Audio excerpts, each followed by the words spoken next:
back to my channel today.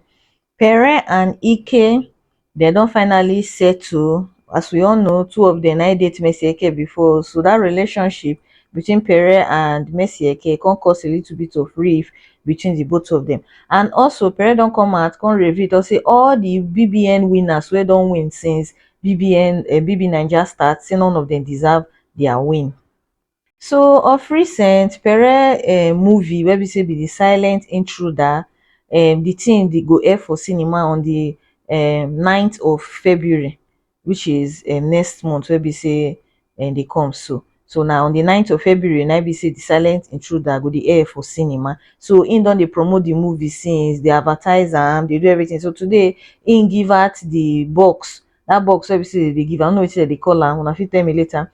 If im give her those box wey be say dem dey give for all those celebrity, wey dey give all those celebrity people, make the use am take do advert for him. So he give Modella and he give Ike. So and the Ike una come get people talking as they see Pere and Ike together, where Pere dey give Ike the own box. Now people go dey say but these two people they fight before, two of them don't shine Messi Eke Congo. Now exactly what they talk now be that.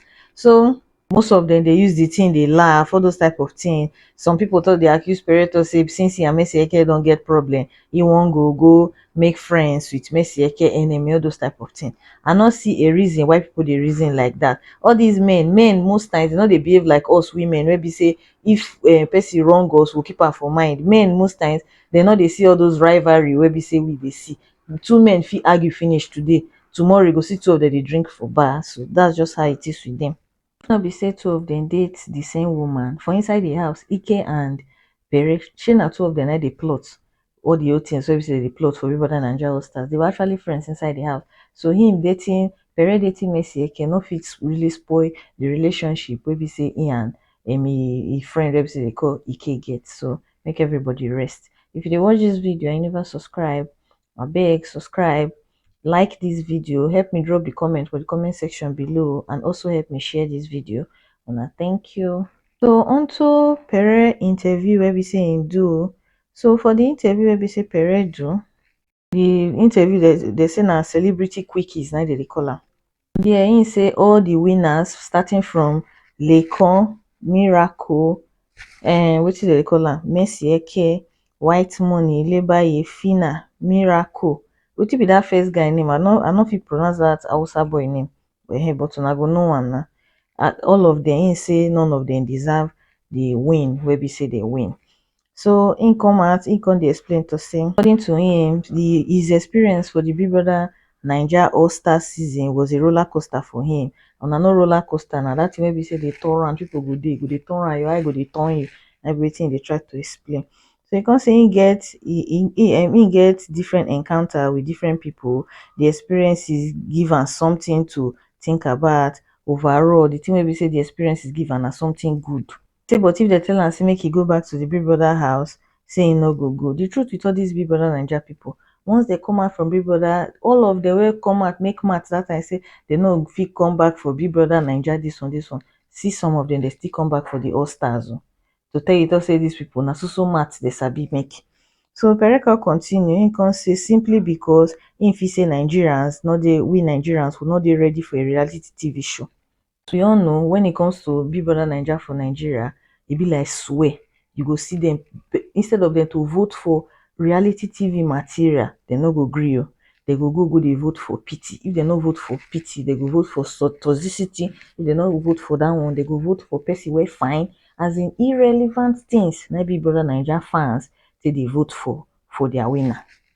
He come further explain to say, especially the Big Brother Naija fan base, he say all the Big Brother Naija fans, they one track minded, which means say na one particular thing they always repeat every year, either pity party or beauty. If not be beauty, person wey say they shout, they behave like Chris person for television, and those kind of people Big Brother Naija fans they always vote for.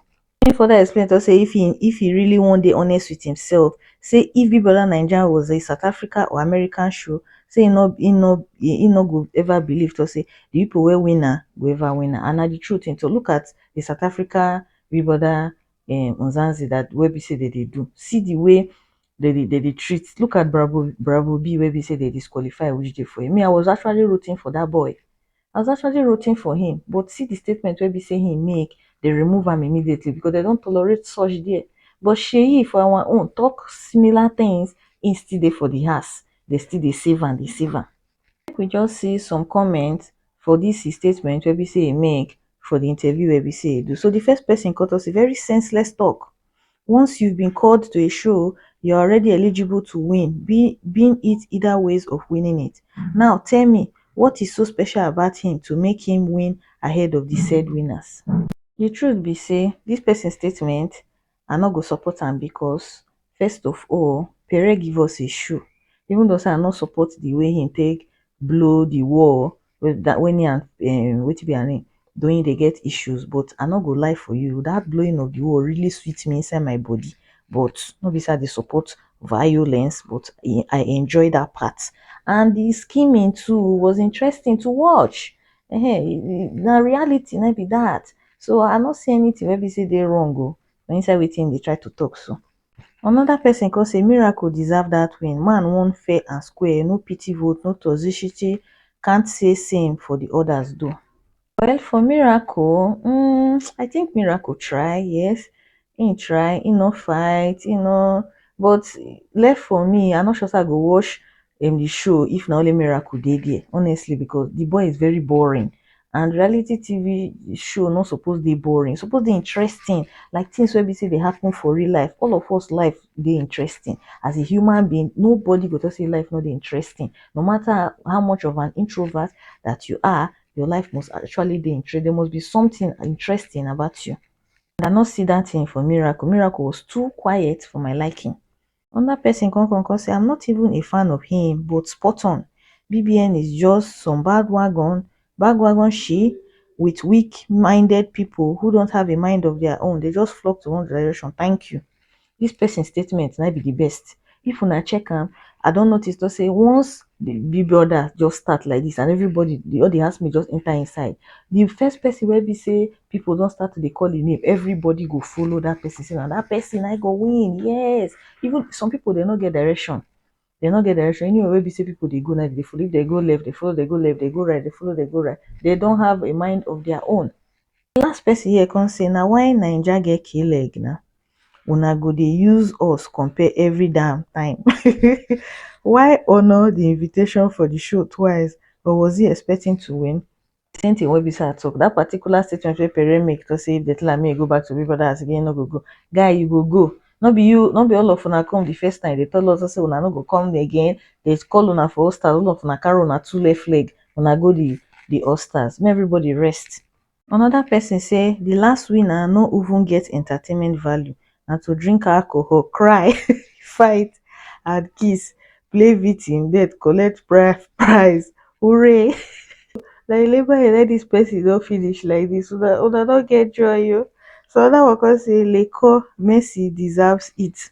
To be fair, Messi really give us a show for Pepper Dem season. More just remove sentiment. You see Messi Eke, she give us a show for Pepper Dem season. Even though I not like the way she and Tasha take the fight all the time, but that I remember that incident where Messi Eke sit down for garden where she dey attack wetin be her name, Tasha. I laugh belle scatter that day. That girl na just problem. And as for Lekon, well, me, I no go feel really say Lekon actually deserve the win like that, because for me, I believe just say Lekon dey boring, but he's a very intelligent person. If we say one dey depend on intelligence for reality TV show, then Lekon suppose win, Toby suppose win, Adekunle suppose win, that girl, wetin be that her name, Anika, be na wetin, all those ones they suppose win because they're very brilliant. But that not be wetin we really wan see for reality TV show. We need gamers, people wey be say they play the game. That might be wetin we wan watch, not be jokers. No people wey go come sleep like Adekunle go sleep, he go chop, he go lie down for beneath bed. That kind of person cannot win it. Let's be realistic. Pere has a point for this thing where we say talk. Check all the winners where we all of us don't vote for. To me, I will still say it. Not be all of them deserve her. Even though say he say none of them deserve her. For me, I go say not be all of them deserve her. Only one person among all of themselves not even they worthy of that title. Una take care, una bye.